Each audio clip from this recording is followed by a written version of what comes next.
21वीं सदी की दुनिया टेक्नोलॉजी और टैलेंट के दम पर ही आगे बढ़ेगी। भारत और फ्रांस के बीच साझेदारी का ये बहुत बड़ा आधार है। हमारा स्पेस प्रोग्राम इसका प्रमाण है। थुम्बा में जब साउडिंग रॉकेट स्टेशन के निर्माण की बात आई तो फ्रांस ही था जो मदद के लिए आगे आया। उसके बाद से हम दोनों देशों ने स्पेस सेक्टर में बहुत लंबा सफर तय किया है। आज हम एक दूसरे के सैटेलाइट्स लॉन्च कर रहे हैं और आपको खुशी होगी, अभी जब मैं आपसे बात कर रहा हूं तो भारत में चंद्रयान 3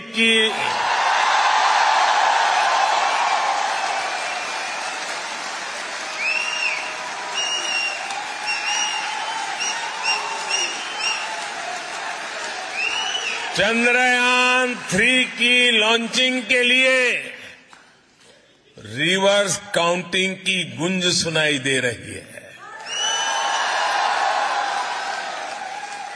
कुछ ही घंटों बाद भारत के श्रीहरिकोटा से ये ऐतिहासिक लॉन्च होने जा रहा है। साथियों, और आप जानते हैं कि भारत फ्रांस की इस पार्टनरशिप को कौन लगातार मजबूत कर रहा है? कौन इसे मजबूत कर रहा है? कौन कर रहा है? कौन कर रहा है? कौन दोनों देशों के संबंधों को नया आयाम दे रहा है? आपका जवाब सही नहीं है।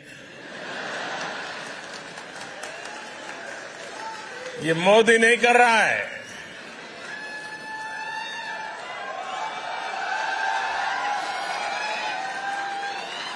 ये सब आप लोग कर रहे हैं।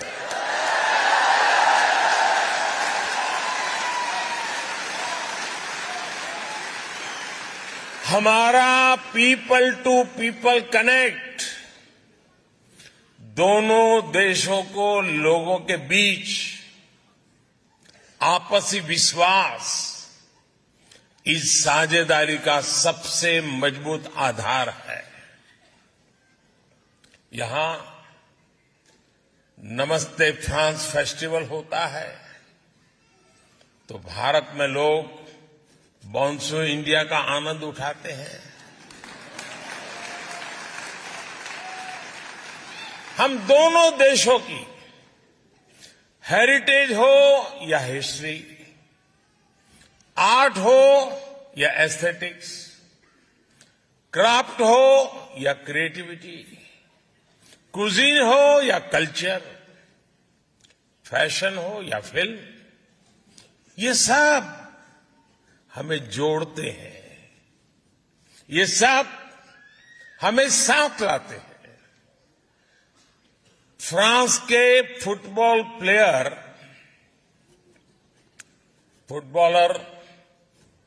उनकी पॉपुलैरिटी तो आप इंडिया आकर के देखिए।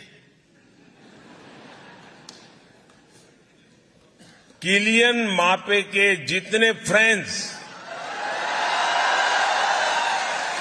फ्रांस में नहीं होंगे, उससे ज्यादा वो भारत के युवाओं में सुपरहिट है।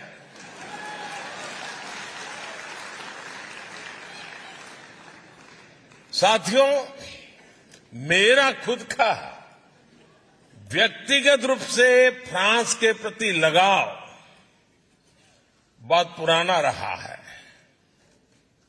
और मैं उसे कभी भूल नहीं सकता। करीब करीब 40 साल पहले गुजरात में अहमदाबाद में फ्रांस के एक कल्चरल सेंटर अलायंस फ्रांसे की शुरुआत हुई थी और भारत में फ्रांस के उस कल्चरल सेंटर का पहला मेंबर आज आपसे बात कर रहा है।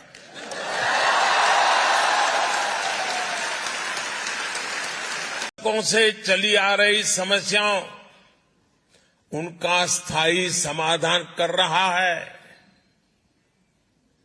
भारत ठान के बैठा है कि ना कोई अपॉर्चुनिटी गंवाएंगे और ना ही एक पल का समय गंवाएंगे।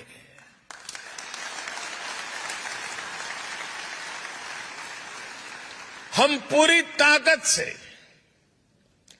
देश के भविष्य को उज्जवल बनाने, आने वाली पीढ़ियों के भविष्य को उज्जवल बनाने में जुटे हैं।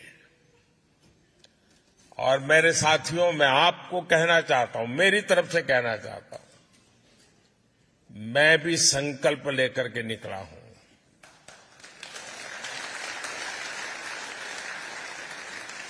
शरीर का कण कण और समय का पल पल सिर्फ और सिर्फ आप लोगों के लिए है, देशवासियों के लिए।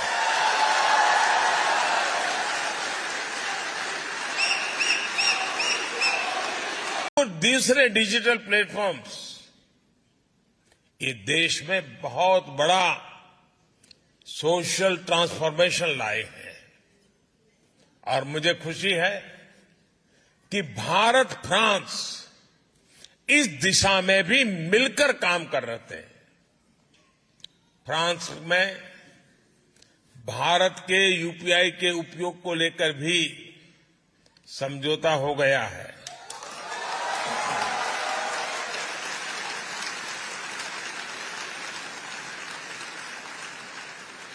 अब मैं तो समझौता करके चला जाऊंगा, आगे बढ़ाने का काम आपका है।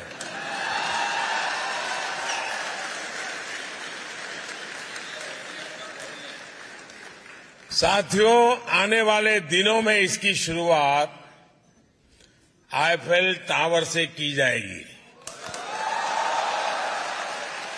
यानी अब भारतीय टूरिस्ट मोबाइल ऐप के जरिए आईफेल टावर में रुपये में भुगतान कर पाएगा।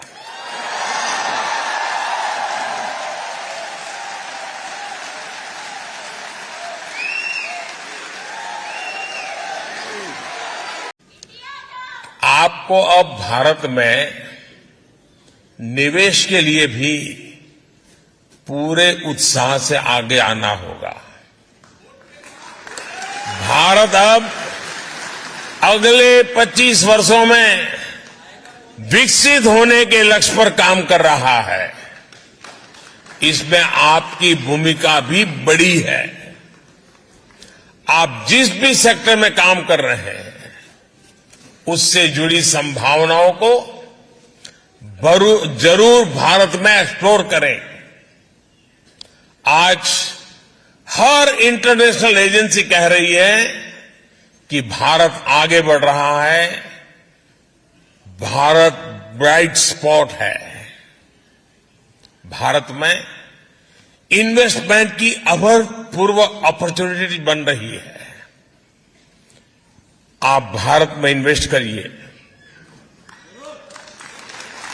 और आप जब कह रहा हूं ना, तो बाद में शिकायत मत करना कि मोदी ने तो बताया ही नहीं था।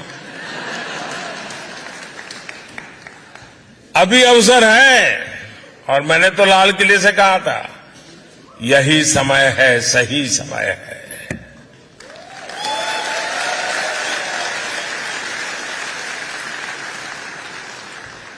और जो पल जल्दी पहुंचेगा वो ज्यादा लाभ उठाएगा, जो देर से आएगा वो इंतजार करेगा। अब मौका लेना, कितना जल्दी लेना है आप पर मैं छोड़ देता हूं। साथियों, इसलिए आइए और भारत में निवेश करिए। भारत सरकार विदेशों में बसे या काम कर रहे भारतीयों की सुविधा और सुरक्षा, इसके लिए भी पूरी तरह कमिटेड है। जंग का मैदान हो या फिर प्राकृतिक आपदा, भारत अपने नागरिकों को संकट में देखकर सबसे पहले एक्शन में आता है। यूक्रेन हो या सूडान, यमन हो या अफगानिस्तान, इराक हो या नेपाल, हमने भारतीयों की सुरक्षा के लिए पूरी ताकत लगाई है। विदेश में रह रहा हर भारतीय हमारे लिए उतनी ही प्राथमिकता है जितना हिंदुस्तान में रहने वाला मेरा देशवासी है।